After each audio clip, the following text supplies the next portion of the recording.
Super Bowl's this weekend, and no matter whether you're a Chiefs or an Eagles fan, you'll probably be watching. But before the big game, you want to make sure that you're ready. Jennifer Krause joins us live to tell us how. So what are we talking about here, Jen? Snacks or TVs? Oh, TVs, Yeah. TVs. And, all those snacks are important. But, some people watch the game for the game, others the commercials, then there's the halftime show. No matter what you're watching for, you want to make sure that you have the best picture quality possible on your TV. And it turns out it's not hard to tackle your TV settings like a pro.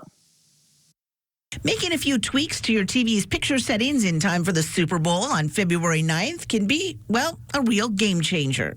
Having the right settings that can make the difference between making it seem like you're watching a cartoon versus watching real life. And since no one wants a cartoon version of the biggest game of the year, listen up. The first play of the game might surprise you, trading your TV's preset sports mode for one that can actually help you score better picture quality. We typically recommend filmmaker mode. It'll get you closest to the settings that we use. If your TV doesn't have filmmaker mode, you can try movie mode, custom mode, natural, or one of the expert modes. With just a few more moves, you can take your TV's picture to the next level. Find a dark scene and pause it to adjust the brightness or black level. The way this TV is set up currently, it's too dark so you can't see some of the details in the background, but as I raise the black level, you'll see details like this cloth and this cloth overhead kind of emerging from the darkness. If I raise it all the way, it gets hazy, which means I've set it too bright. So what you want to do is lower it to the point that the TV is as dark as it can be without losing any of these details in the background. You'll also need a bright scene to set the contrast or white level. Where this TV is set up now, the contrast is actually set too high, so you can't see any detail.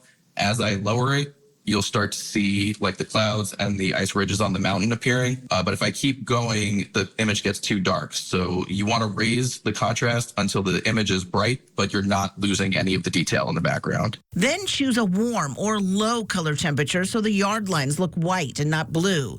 And adjust the tint to the middle of the range so the player's flesh tones look natural. And don't sweat a fumble. Most TVs do have a reset option to get you back to the factory settings so you can still be the MVP of game day. And to adjust your black and white levels, you actually can find black and white level test patterns on YouTube, so you don't have to actually search, Rebecca, for, say, a black and white movie scene.